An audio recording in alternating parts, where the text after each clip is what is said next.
Learn the art of investing on MoneyWise. You've all probably heard of ELSS, or Equity Linked Savings Scheme. The good news is you're about to truly understand what it is today, and we've got an expert to help us understand what ELSS is all about. It's one of the most popular investment options in India and indeed globally. So on the MoneyWise podcast, welcome, this is Sheetal. We've got Daylynn Pinto, who's going to be back again. He's Senior Fund Manager, Equity with IDFC Asset Management. Thank you so much, Daylynn, for joining us back on the MoneyWise podcast. And how are you doing? All well, Sheetal. My pleasure to be here once again. Always the basics, right? What in simple terms, Daylynn, is really ELSS all about? So, it's a fairly simple concept. It really is an equity mutual fund that invests at least 80% of its assets in equity and equity-linked instruments. Mm-hmm. I think one of the unique features of ELSS is that it qualifies for tax deduction under Section 80C. And that has really been one of the key reasons why, this investment vehicle has been gaining popularity, over the last few years. It provides, we believe, the dual advantage of tax benefits and potential wealth creation over a longer period of time. Yeah. There is a caveat, though. It does have a lock-in period of 3 years. But when we compare this with a lot of other instruments out there that also help you save tax, this appears to be the shortest lock-in period as far as an investment vehicle is concerned. So that's one sort of, let's just say, difference. It's the shortest vehicle when you compare it to some of the other tax-saving options. But what are the other benefits, Daylynn, of investing in an ELSS? If you can just dwell on that a bit more. So I think, there are 3 or 4 benefits, that we believe a product like ELSS really provides. I think to start with, of course, the tax benefit is the primary objective for investors to come into such a product. ELSS is the only tax-saving instrument that actually invests predominantly in equity. A lot of other instruments out there, as you're well aware, focus on fixed income as an asset class. So I think that's where there's a good amount of differentiation. Apart from the tax-saving potential, I think long-term wealth creation, as we traditionally know, has been provided by the equity asset class.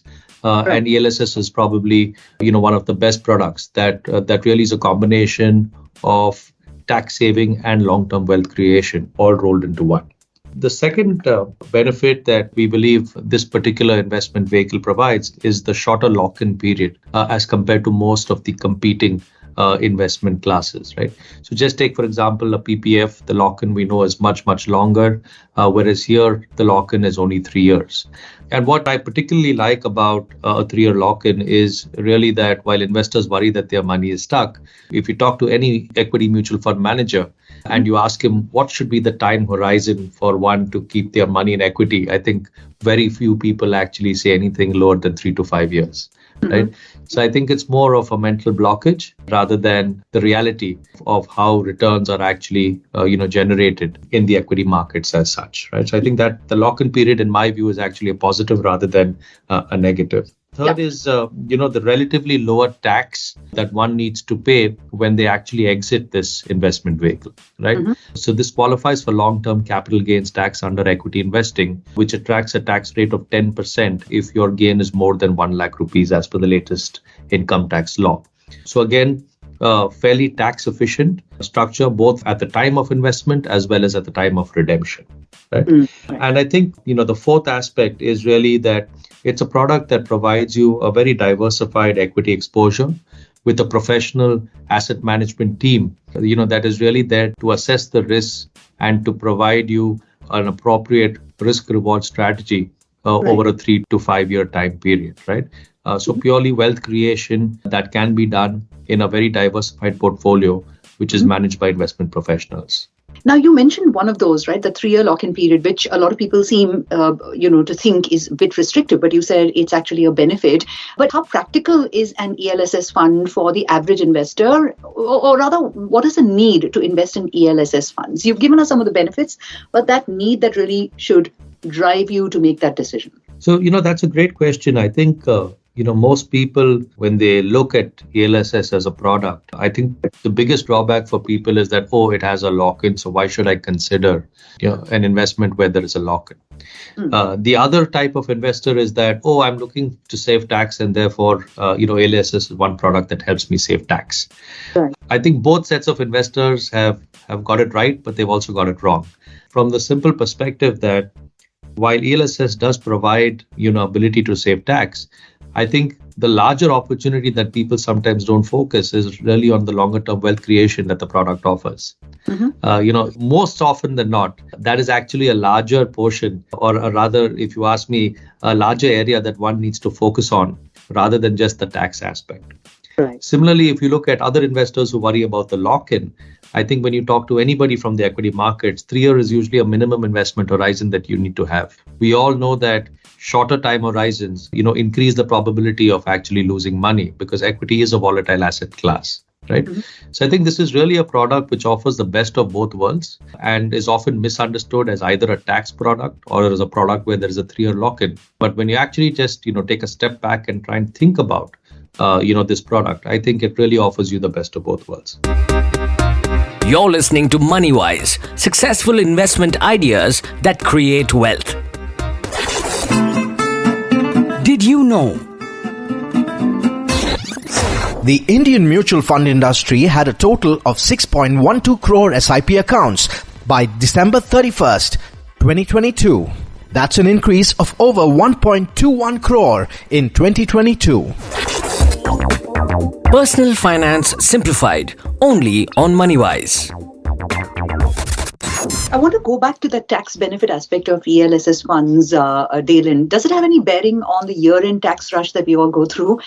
Because, most people rush to invest and save tax only at the end of the financial year, and then they're overwhelmed with options at that particular point of time, which is something that could have you make a mistake or two. How does one avoid that pitfall? Yeah, this is, this really goes back to my previous point on people rushing to save tax at the last moment. And we see that, the category tends to get a lot of inflows in the last quarter of the financial year. And that's primary because, that's when this product really comes into the limelight. I think there are one or two disadvantages with that strategy is that you're really then left with not much option but to go in for a lump sum investment, which might be, made at the wrong time, right? It might be made at, probably the high of the market in that particular year. And probably that may have not been the wisest choice. But because you're so worried about saving tax, it changes your perspective on what the right investment decision is.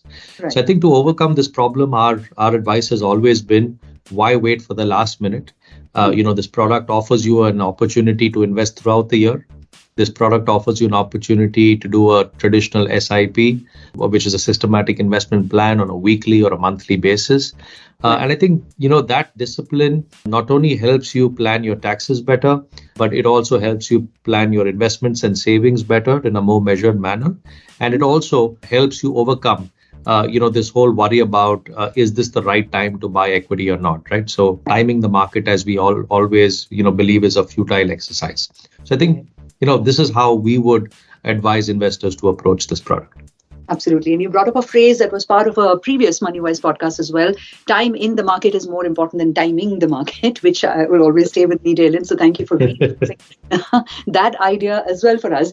But what is the best way then to invest in an ELSS fund? How does one pick what's the best one for us individually? And do you have any, I love to ask this question, mantras, pearls of wisdom, or some guidelines for investing in ELSS funds? Yeah, I think investing is a very personal decision, and therefore every investor needs to assess their own financial goals, their risk appetite, their investment horizon, in which, in this case, it's clearly 3 years or more, and what kind of fund strategy or asset manager they would like to invest with.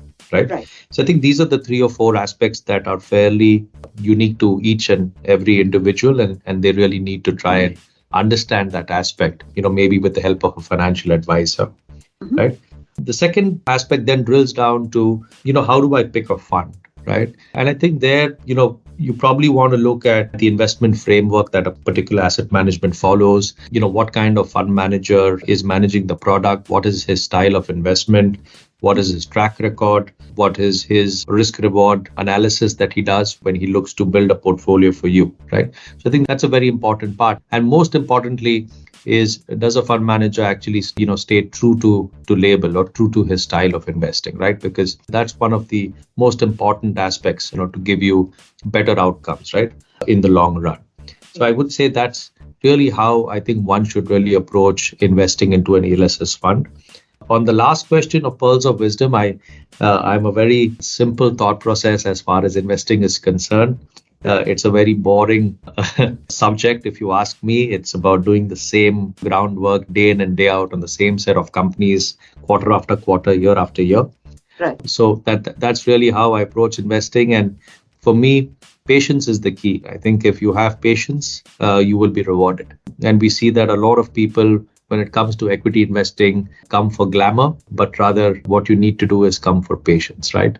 So as long as you stay patient and disciplined, I think you will be rewarded. And, that's really my mantra for investors out there. And on that very patient sort of a note, we must wrap up, Daylynn. And thank you for ringing, or rather being the voice of reason, because yes, the glamour, as you rightly pointed out, can sometimes overwhelm people when they're about to make these decisions. Thank you so much, Daylynn, for joining us on the MoneyWise podcast today and helping us understand equity-linked saving schemes. Thank you for having me, Sheetal. Thank you.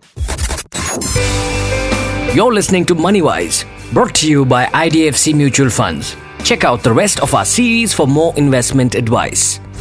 Mutual fund investments are subject to market risks. Read all scheme-related documents carefully.